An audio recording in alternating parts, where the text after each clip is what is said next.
जंग का एक और मोर्चा खुल रहा है। ताइवान को लेकर चीन बेहद आक्रामक है। पीएलए के फाइटर जेट ने एक बार फिर ताइवान की सीमा में घुसपैठ की है। अमेरिकी खुफिया चीफ ने दावा किया है कि 2027 तक ताइवान पर अमेरिका हमला कर देगा। ऐसे में सुपर पावर ने भी चीन के खिलाफ चक्रव्यूह तैयार करना शुरू कर दिया है। ड्रैगन की गर्दन तक अमेरिकी सैनिक जा पहुंचे हैं, तो वहीं चीन अपनी हवाई ताकत दिखा रहा है।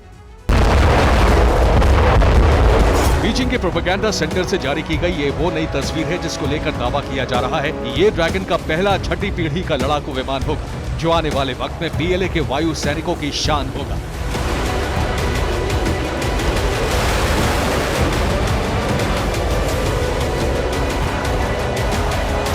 यूं तो ये फाइटर जेट 5वीं पीढ़ी के J-20 जैसा ही दिख रहा है, मगर इसमें कुछ बदलाव ये कि इसमें पूंछ नहीं है, उसके जैसा पंख भी नहीं है, और दावा ये कि ये फाइटर जेट बेहिसाब मारक क्षमता, लंबी दूरी और विनाश की 100% गारंटी होगा।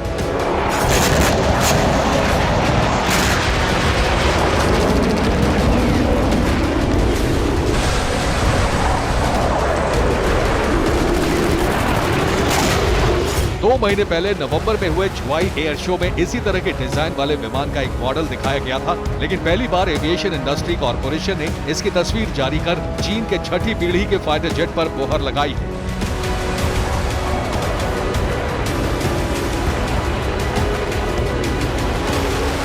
अमेरिका अभी छठी पीढ़ी के लड़ाकू विमान पर काम कर ही रहा है, लेकिन चीन ने तस्वीर जारी कर उससे आगे निकलने का दावा किया है।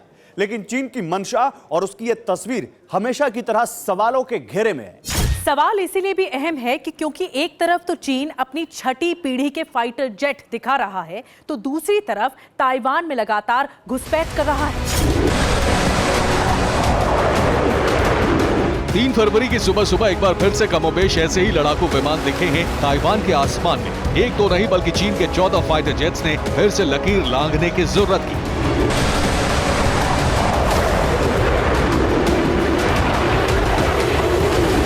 रिपोर्ट में दावा किया जा रहा है कि इस बार ड्रैगन ने सुखोई 30, J-16 और J-11 की फौज भेजी थी ताइवान, लेकिन जैसे ही ताइपे में सायरन बजा, डिफेंस सिस्टम एक्टिव हुआ, वैसे ही हर बार की तरह कायर चाइनीज विमान लेकर भाग गए।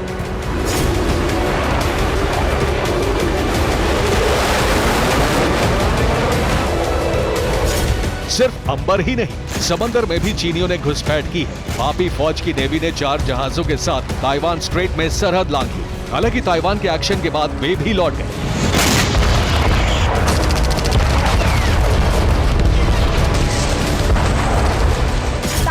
चीन की गिद्ध जैसी नजर पड़ी हुई है। जानकारी ये मिल रही है कि अमेरिका के CIA चीफ ने यह दावा किया है कि साल 2027 तक चीन ताइवान पर हमला कर देगा।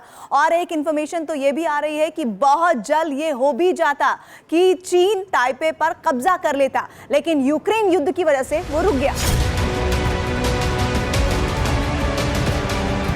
ताइवान के पीछे खड़ा अमेरिका भी चीन के खिलाफ चक्रव्यूह बनाने में जुटा है। अमेरिकी मरीन कॉर्प्स यूनिट्स ताइवान के पास पोजीशन लेने जा रही है। इस यूनिट का नाम रिमोट आइलैंड पर लड़ाई को अंजाम देना है।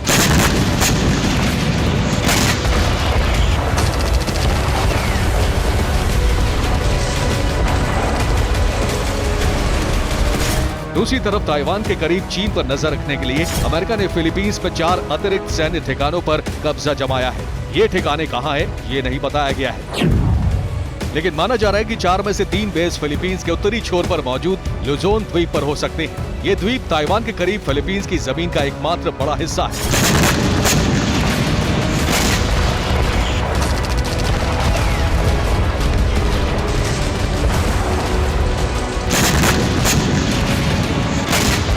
अमेरिका और फिलीपींस के इस समझौते से चीन बौखलाया हुआ है। चीन ने सीधे सीधे कहा है कि जरूरत पड़ी तो ताइवान तक पहुंचने में पीएलए को ज्यादा देर नहीं लगेगी।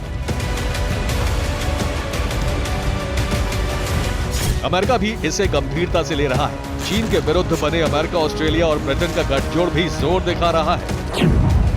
मार्च में ब्रिटेन के प्रधानमंत्री ऋषि सुनक वॉशिंगटन जाने वाले हैं। ऑस्ट्रेलिया के प्रधानमंत्री एंथनी अल्बनीज भी अमेरिका जाएंगे। जो बाइडेन दोनों के साथ कैनबरा की परमाणु पनडुब्बी परियोजना पर बात करेंगे।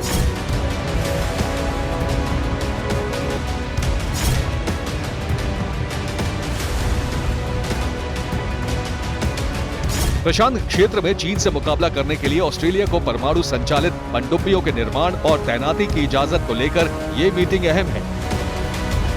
आपको बता दें कि चीन की साजिश को नाकाम करने के लिए तीनों देशों ने गठजोड़ किया था, जिसका नाम ऑकस रखा था। अमेरिका समंदर में ऑस्ट्रेलिया ब्रिटेन के साथ चीन के खिलाफ चक्रव्यूह बना रहा है, तो आसमान में ताइवान के पीछे खड़े होकर ड्रैगन के मंसूबों को कुचलने में जुटा है। लेकिन इन सब के बीच जब चीन छठी पीढ़ी का फाइटर जेट दिखाकर अमेरिका को चेता रहा है, तो पूर्वी यूरोप की तरह पूर्वी एशिया में भी युद्ध की आशंका बढ़ गई है। Bureau report, TV9 Bharat.